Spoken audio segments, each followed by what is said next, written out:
Welcome back, Shalloners.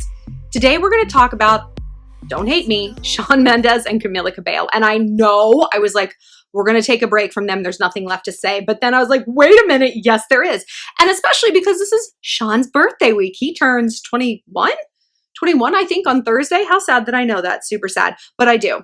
So today we're going to talk about a few lessons from their relationship. And I'm going to break further down their like weird PDA bonanza that they've been on, and what to do if your boyfriend isn't giving you the PDA or claiming you publicly.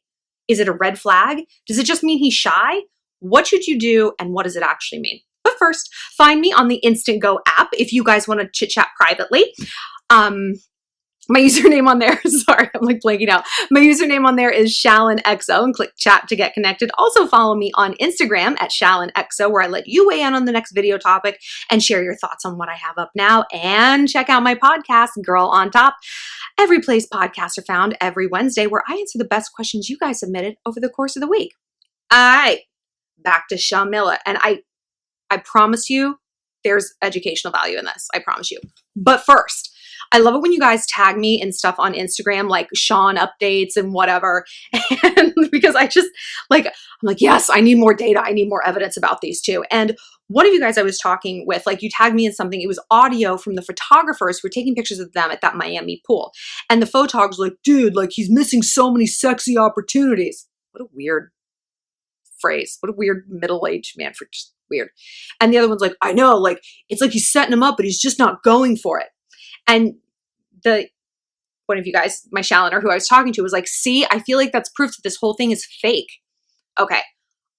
Yes, that means he probably did call the paparazzi on themselves at the pool, which is so gauche and so tacky. But Shawn's reticence to be super PDA-ish with Camila actually, to me, is a data point that they actually might be a legitimate couple. Hear me out.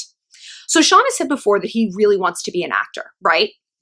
And I'm sure Camila has her eye on that. She's just so like, she's such a ham and she's a clout chaser. Yeah, I said it. And you can come for me on Instagram if you want, like a bunch of you are. I'm not afraid of you. And believe me, I'm not as sweet as I look. And ironically, people who stand for celebrities and like, you're canceled, Shallon. Okay. Oh no, I guess I'm canceled. Stop using that term. You're embarrassing yourself. Like, ironically, I could help these people the most, because what is my whole platform? You don't need a man. You don't need a blue check mark. You don't need a certain bra size. You are good enough and whole enough on your own completely. And when you live a life for someone else, whether that's your mom, whether that's a boyfriend, whether that's Selena Gomez or Camila Cabello, you're wasting your life and you're better than this and you deserve more. But if you just want to like drop mean emojis onto my page, I really could give a shit. So Camila the clout chaser. I know she probably also wants to break into Hollywood. Like, I've literally never met a musician who doesn't. It's like how all actors like, but what I really want to do is direct. And you're like, ugh, no one else does. No one else wants that. So ostensibly, they're both into acting, right? And if they've been friends for, a long time, and they've made this sort of like weird phony baloney pact, I would think that they would like dive into this head first and really, really sell it. But what I see from Shawn in his PDA things is a 20-year-old bro who doesn't like being in the spotlight with the chick. And that makes a lot of sense to me. I don't know how many 20, 21-year-old guys y'all have dated. I've dated my fair share. Well, I've dated your fair share also. I've dated a lot. And I'm going to keep right on sinning and doing it. So it's great. Really my comfort zone.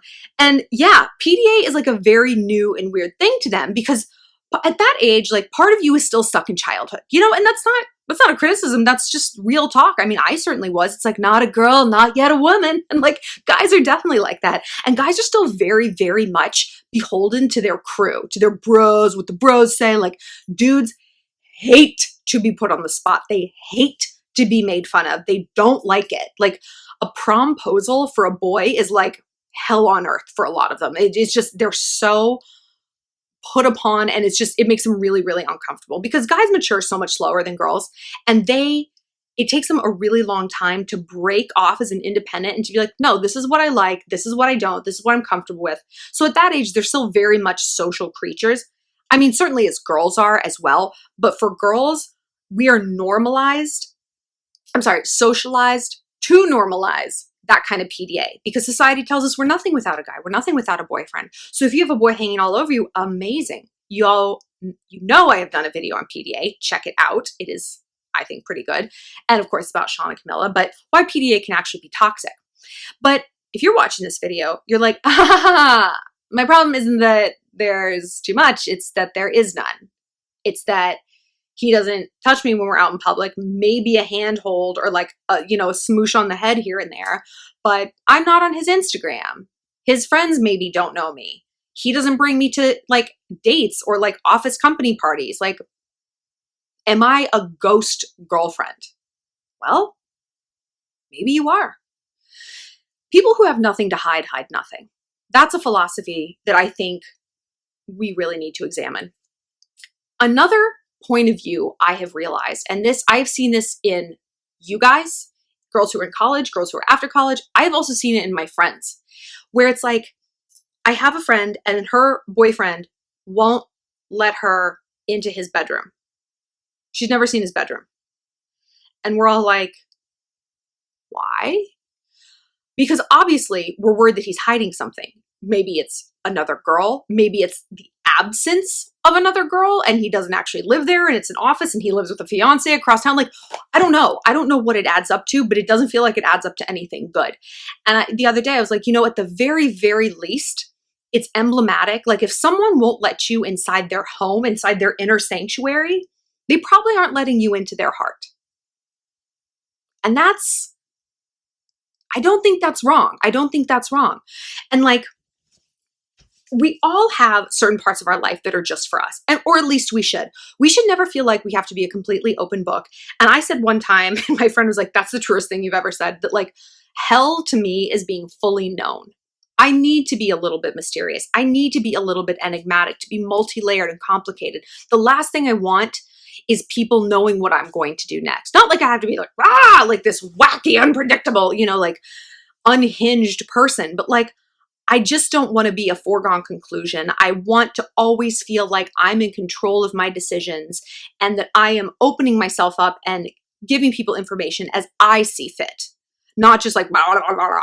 And that's really something I've had to work on because I am a gibbery jabbery kind of person. I am anxious and I am a people pleaser. And that all adds up to someone who gives too much, who opens up too much, and who lets people in too far. And I know that resonates with you guys because that resonates with a lot of girls because again, society tells us that that's how we have to be. Don't be impolite. Just be a good listener, be a good friend, blah, blah, blah. Let this person into your house, give this person a ride, end up dead. It's a Dateline special. So what does this have to do with PDA and being a secret girlfriend? Well, like I said, if someone isn't letting you into certain aspects of their life, whether it's their social life, whether it's their family, whether it's their Instagram, or whether it's their house, that could mean nothing or it could mean everything. And you have the right to get to the root of it. So this is what you say. You sit down and you say this. Like, hey, this might sound silly. Side note though, it's not. It's not. And you know what? Maybe don't say that. Don't minimize yourself. Okay, so we're going to start over. So I think we need to talk about just sort of like, I want to be on the same page with you because that's what a relationship is, right? And this might not be meaningful to you in reverse, but like it is meaningful to me that like you've never posted us on your Instagram, like never on stories, never on the grid. And it makes me feel like I'm a dirty little secret or that you're ashamed of me or that maybe you don't want other people, girls, to know that you're with someone. And then you sit back and you watch. Notice I didn't say listen. I said watch. You watch what they do. First of all, you watch their body language in general, right? Because we know that 98% of communication is nonverbal. So whatever someone says, like you tune it out. Like if you ever watch like a crime show or if you know anything about like police procedures, when you interrogate someone, there's two people in the room. There's the one person talking and there's the other person watching. Tuning out what they're saying and watching only the body language. So when I have difficult talks with boys, I completely tune out what they're saying and I only look at what they're doing. If they're doing this like, oh, it's like the back of the hand thing, that is literally a pain in the neck gesture. That means I don't want to be talking about this anymore. They touch their eye, their mouth, their hands across their face, their arms are folded. They're cutting off this line of questioning. They don't like it. They're physically shielding themselves from what it is you're trying to tell them. And they're trying to keep their lies in, you know, like you cover your mouth when you lie because you don't want it to get out because you don't like lying. Psychopaths do. They don't care. They're going to be like, baby, baby, baby, I'm just waiting for the right time and then make a whole slideshow. Oh, are you? Are you, Dustin? I don't think so. So listen, yes, but also watch. Watch what they say. Watch if they're kind of shucking and jiving. So, I don't know. I mean, I just don't think about it. I don't think about it. If their gestures are of like an 11-year-old who's being interrogated by their mom, maybe that's how they see you, as a nag, as someone whose feelings don't matter, as someone who exists only to meet their needs. Is that what you are? No.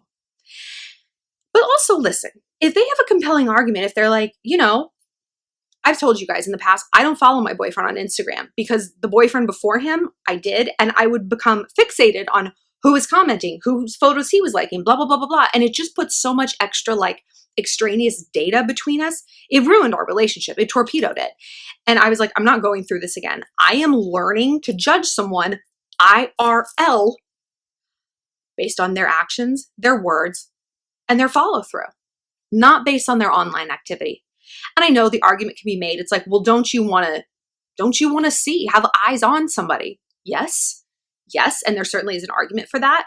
But like, I just need to trust my instinct and just move forward with something, you know? And I also know that if someone's lying to me, it's going to come out eventually. Most people are very bad liars over the long term.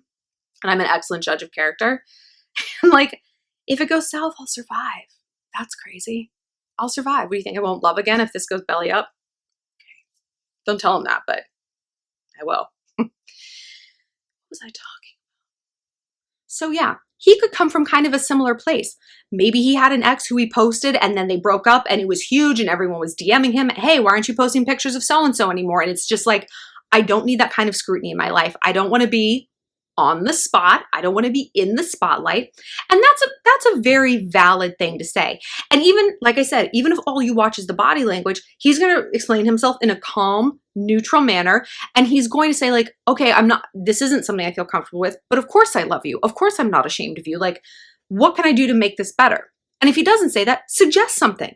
Suggest it. Be like, okay, well, would you be weirded out if you were on my Instagram? Like, because I feel like if you're not posting me, I can't post you and blah, blah, blah. Like, it's not like I need your name in my bio. Don't ever do that. Don't do that. It's lame. It's cringy. It's so cringy. But like, he might be like, sure, I don't care. You know, maybe don't tag me or whatever. But yeah, like whatever. Work out what you're comfortable with, because what this comes down to is love languages, right? I've talked about love languages before. There's a book called The 5 Languages of Love, which I've said is like very like strangely Jesus-y. Who knows? So feel free to ignore that. But the languages are like physical touch, gifts, acts of service, quality time, and compliments. And so if you're like fixated on what one thing is that you don't have, maybe it's the PDA, you could be a physical touch love languager and you can go to him and be like, look, this is my love language, but like, I really need to be connected with you like that. We don't have to finger blast each other in line at Six Flags, but I want to be able to like hold your hand in public. And again, you watch the reaction, because this is our biggest fear, that these seemingly innocent things are actually not innocent at all, that they're emblematic of a larger symptom and a larger disease within the relationship. Because you know what? Maybe you are a secret. Maybe something is very, very wrong with this relationship. And if you think that, sit back and be like, do I think this is a symptom of a larger issue? Because here's what the larger issue is going to look like and feel like in the relationship. He's not empathetic. I'm not a priority to him. When I'm in pain, the world does not stop and he does not listen. He doesn't really care. Everything is on his terms, his schedule, his needs, his history, his emotional, blah, blah, blah, blah. My needs take a huge backseat. So if you look and you're like, I do see these things, then no, the lack of PDA, you're not overreacting. The fact that you're not on his Insta, that is the tip of the iceberg. So try to focus on the issues rather than the topic, because the topic's going to be the Instagram. The topic's going to be the PDA. The issue is, I don't have a significant place in your life. And if I don't, what or who actually does. Maybe it's work. Maybe it's an ex. Who knows? Only he can know. You probably have a good idea because you're like sitting watching this thing take precedent. And like, people are going to do and say whatever they have to keep a situation that works for them. And manipulative people, what do I always say? They want pity. So also listen and observe if he comes at you with some sort of sob story. You know, I've just been working so hard at work and that's why I'm doing this and blah, blah, blah. How's that my problem? How is it my problem that you want to have a girlfriend and enjoy all the benefits of having a girlfriend, but none of the commitments and none of like the downsides? And that's also significant. If he sees claiming you publicly as a downside, my boyfriend cannot post me enough. I have to tell him not to because like, I don't need it. I'm actually kind of a private person. But like, he is so proud of me. I know all of his friends. He's like, if I have a class reunion, I'm flying you out there. I need you on my arm. I want everyone to know how hot my girlfriend is. I want to tell everyone, she's a famous YouTuber. She's done this. She's written books. He is my biggest champion. And I'm his. Like, I hold him up like Simba. Every time I can, I was like, do you see my boyfriend? He's real hot. He's over there. No, I just like, got him a table across the restaurant so that everyone could just observe him. If they need to, we can go back to brunch. Because I'm proud of him and I love him. And there's nothing else that I'm hiding. There's nothing else that's my priority. And I understand as an adult that I want to give him the respect that he gives me. So sit and look at your relationship, not just based on like the Instagram thing, the PDA, but as a 360 thing and be like, is this just an outlier behavior? If I took this away, if I fixed this one thing, would everything else in the relationship be good? Or is this just a domino that's going to topple the rest of them?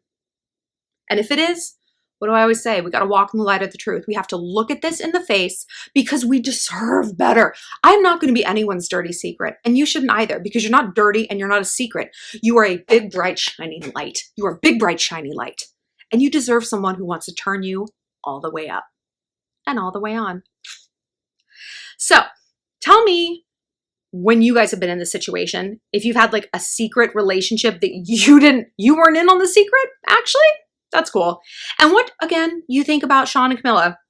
You know, obviously I can talk about them forever. And I'm afraid I'm probably going to talk about them again later this week because it is his birthday and any excuse to get that boy up on my YouTube channel. Love him. If you build it, they will come, right?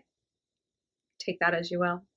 For more, click like and subscribe for new videos every other day. And like I said, if you want to talk privately with me, find me on the Instago app. My username is ShallonXO. Click chat to get connected and follow me on Insta at ShallonXO.